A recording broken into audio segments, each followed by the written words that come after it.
सभी विद्यार्थियों का चैनल पे हार्दिक स्वागत है। RPS school lecturer history second paper के अपने टेस्ट चल रहे थे, उसी क्रम में आज 14वां टेस्ट है अपना और महाजनपद का ये चौथा पार्ट है। तो शुरू करते हैं आज का टेस्ट। पहला क्वेश्चन है, निम्नलिखित में से कौन सा एक ईसा पूर्व 6ठी सदी में प्रारंभ में भारत का सर्वाधिक शक्तिशाली नगर राज्य था? Option A Gandhara, option B Kamboja, option C Kashi, option D Magadha. पहले क्वेश्चन का सही जवाब हो जाएगा ऑप्शन डी मगध। तो गंगा और सोन नदी के ये तट पे स्थित था और समृद्ध था काफ़ी। तो इसमें बता दूं आपको मैं, इस मगध पे कई वंशों ने राज किया था।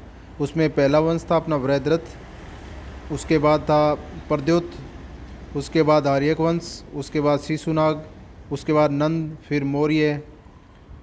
इस तरह से इनका क्रम था। वृहद्रथ, इनकी राजधानी इंपॉर्टेंट है, पूछ लेते कई बार। वृहद्रथ वंश की राजधानी थी अपने गिरिवज्र। और प्रद्योत की, जिसकी स्थापना चंद्र प्रद्योत ने की थी, उसने राजधानी बनाई थी राजगीर को। और हर्यक वंश, इन्होंने राजधानी बनाई थी पाटलिपुत्र को। और शिशुनाग वंश की दो राजधानी थी, मुख्य थी राजगीर को और दूसरी वैशाली थी। इस तरह से इनके वंश भी इम्पोर्टेंट है कुछ, वो आप इसका क्रम थोड़ा सा देख लेना। अगला क्वेश्चन देखते हैं।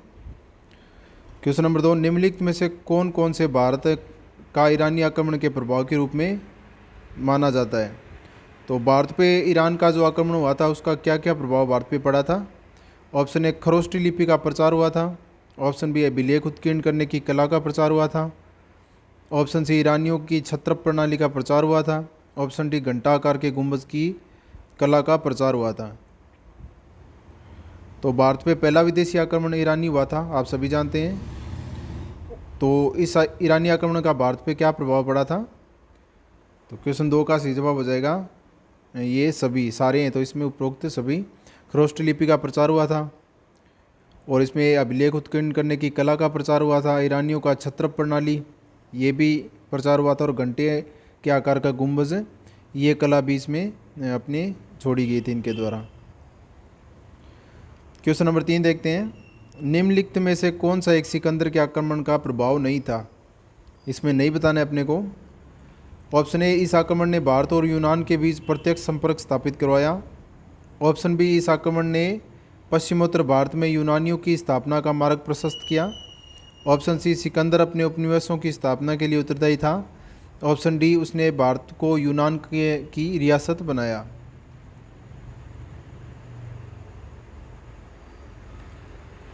क्वेश्चन 3 का सही जवाब हो जाएगा ऑप्शन डी। तो ये इसका प्रभाव नहीं था, बाकी इसके सारे ये इसके प्रभाव थे।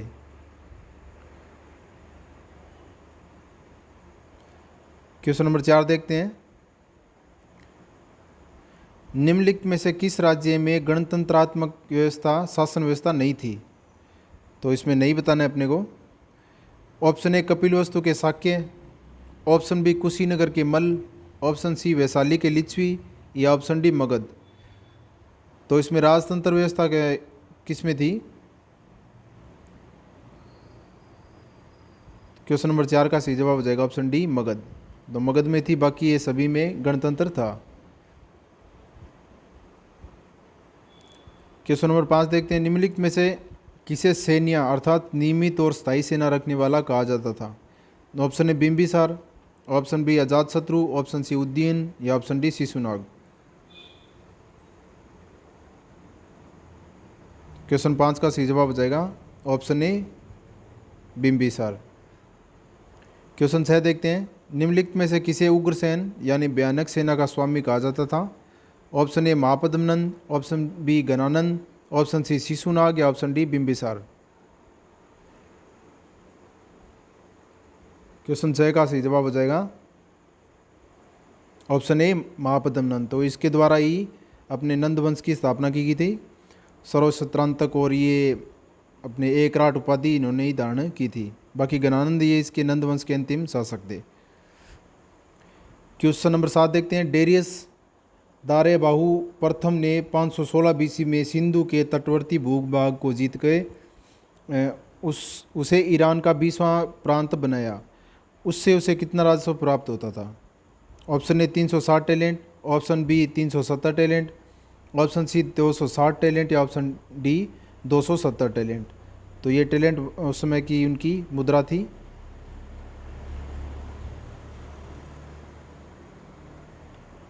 क्वेश्चन नंबर 7 का सही जवाब हो जाएगा option A 360 talent. Question number 8 देखते हैं, निम्नलिखित में से कौन सिकंदर के साथ भारत आने वाला इतिहासकार नहीं था। तो इसमें नहीं बताना है अपने को कौन सा नहीं था। निरियाकर्स, एनासिक्रिटिस, एरिस्टोबुलस या डी इसमें हेरोडोटस।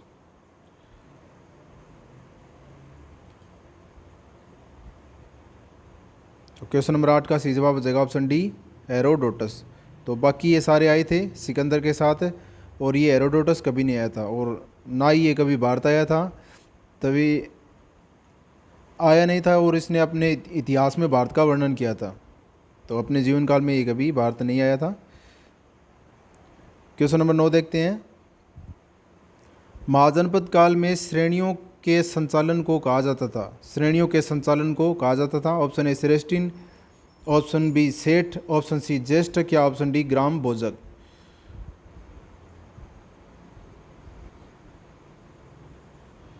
क्वेश्चन 9 का सही जवाब हो जाएगा ऑप्शन ए श्रेष्ठिन। क्वेश्चन नंबर 10 देखते हैं, गृहपति का अर्थ है। ऑप्शन ए धनी किसान, ऑप्शन बी धनी व्यापारी, ऑप्शन सी धनी व्यक्ति, या ऑप्शन डी इनमें से कोई नहीं। तो ये देखने में इजी लगते हैं, जब एग्ज़ाम में आते हैं तो हमें कंफ्यूज करते हैं। ये आसान क्वेश्चन है। अब धनी किसान और धनी व्यापारी, इस तरह से ये इन दो ऑप्शन इसमें से निकल के आते हैं। तो क्वेश्चन 10 का सही जवाब हो जाएगा ऑप्शन ए धनी किसान। तो गृहपति किसे कहा जाता था? धनी किसान को। अब सूची 1 को सूची 2 के साथ सुमेलित करना है अपने को। अष्टकूलक, महामात्र, बलिसाधक, शोल्किक, शुल्काध्यक्ष। क्वेश्चन 11 में ये सारे सुमेलित हैं। इसमें देख लो, अष्टकूलक ये परामर्शदायी संस्था होती थी उसमें, और महामात्र था ये उसमें उच्च कोटि के अधिकारी। उच्च कोटि के अधिकारी को क्या बोलते थे? महामात्र। बलिसाधक किसानों से कर वसूल करने वाला अधिकारी, और शोल्किक या शुल्काध्यक्ष ये शिल्पियों से शुल्क या चुंगी वसूलने वाला। तो बलिसाधक ये इंपॉर्टेंट है, देख लेना आप। और ये शुल्काध्यक्ष था शिल्पियों और व्यापारियों से शुल्क या चुंगी वसूल करने वाला। क्वेश्चन नंबर 12 देखते हैं, मगध के प्रारंभिक शासक ने राज्यारोहण के लिए अपने पिता की हत्या की एवं इसी कारणवश अपने पुत्र द्वारा मारा गया। Option A Bimbisara, option B Ajatashatru, option C Ujjain, या ऑप्शन डी नागदशक। तो मगध का प्रारंभिक शासक कौन सा था?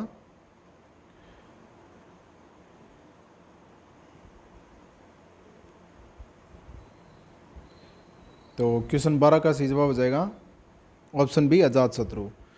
तो ये प्रथम पितृहंता है मगध का भी और अपने संपूर्ण भारतवर्ष का। क्वेश्चन नंबर 13 देखते हैं, विश्व का पहला गणतंत्र वैशाली में किसके द्वारा स्थापित किया गया था? Option A Maurya, option B Nanda, option C Gupta, या ऑप्शन डी लिच्छवी।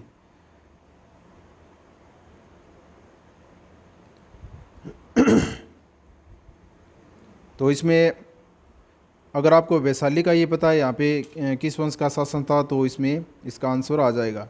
तो क्वेश्चन 13 का सही जवाब हो जाएगा ऑप्शन डी लिच्छवी। तो वैशाली में कौन थे? लिच्छवी।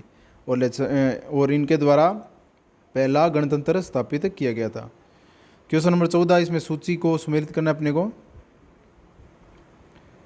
ये एक तरफ इसमें महाजनपद है और दूसरी तरफ इनकी राजधानी है। तो कुरु, पांचाल, कौशल और वत्स।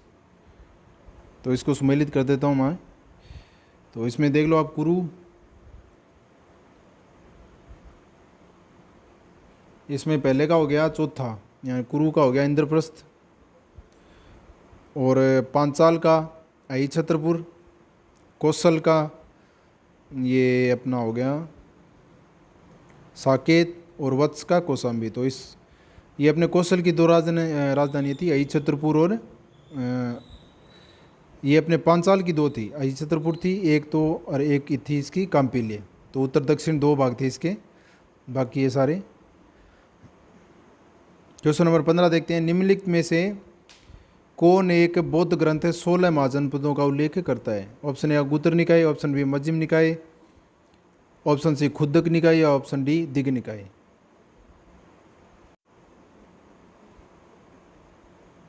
तो क्वेश्चन 15 का सही जवाब हो जाएगा, बौद्ध ग्रंथ पूछा है तो बौद्ध ग्रंथ हो जाएगा अपना अंगुत्तर निकाय, और भगवती सूत्र अपना जैन ग्रंथ है।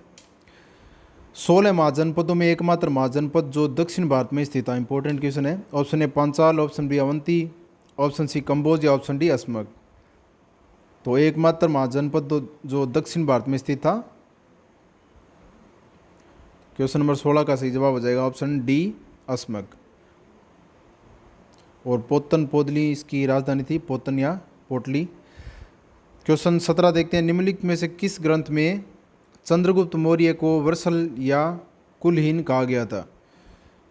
ऑप्शन ए अर्थशास्त्र, option B Mudrarakshasa, option C Rajatarangini, option D indica.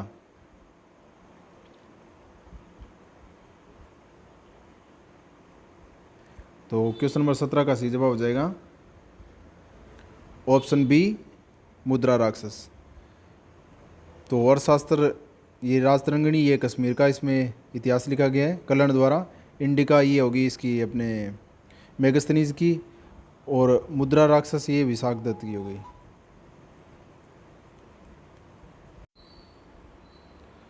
अगला क्वेश्चन देखते हैं, क्वेश्चन नंबर 18, बिंदुसार को जैन ग्रंथों में किस नाम से जाना गया है? Option A Simhasena, option B Amitra Chetas, option C Bhadrasara या ऑप्शन डी अमित्रघात। क्वेश्चन 18 का सही जवाब हो जाएगा ऑप्शन ए सिंहसेन। तो बिंदुसार को जैन ग्रंथों में सिंहसेन कहा गया था। क्वेश्चन नंबर 19 देखते हैं, कौटिल्य द्वारा रचित अर्थशास्त्र के सप्तांग सिद्धांत में कौन सा एक अंग शामिल नहीं था? ऑप्शन ए राजा, ऑप्शन बी सेना। तो इसमें कौटिल्य द्वारा रचित अर्थशास्त्र में सप्तांग सिद्धांत में इनमें से कौन सा अंग शामिल नहीं था? तो क्वेश्चन 19 का सही जवाब हो जाएगा ऑप्शन डी कृषक। तो सप्तांग सिद्धांत में कौन कौन शामिल थे? स्वामी, अमात्य, जनपद, दुर्ग, कोष, दंड और मित्र। कौन कौन से? स्वामी, अमात्य, जनपद, दुर्ग, कोष, दंड और मित्र। तो ये 7 अंग थे जो उन्होंने अपने अर्थशास्त्र में शामिल किए थे। क्वेश्चन नंबर 20 देखते हैं, बिंदुसार ने उज्जैनी के का राज्यपाल किसे नियुक्त किया था? Option A Susima, option B Ashoka, option C Dharmarakshita या ऑप्शन डी दशरथ। तो क्वेश्चन नंबर 20 का सही जवाब हो जाएगा ऑप्शन बी अशोक। तो अपने पुत्र अशोक को उन्होंने उज्जैनी का राज्यपाल नियुक्त किया था। तो इस तरह से ये क्वेश्चन हो गए। तो आप इनका प्रैक्टिस इनको पढ़ो और प्रैक्टिस करो, और इसी तरह से हम आगे इसमें और भी अपने वीडियो लाते रहेंगे। वीडियो देखने के लिए आप सभी का बहुत बहुत धन्यवाद।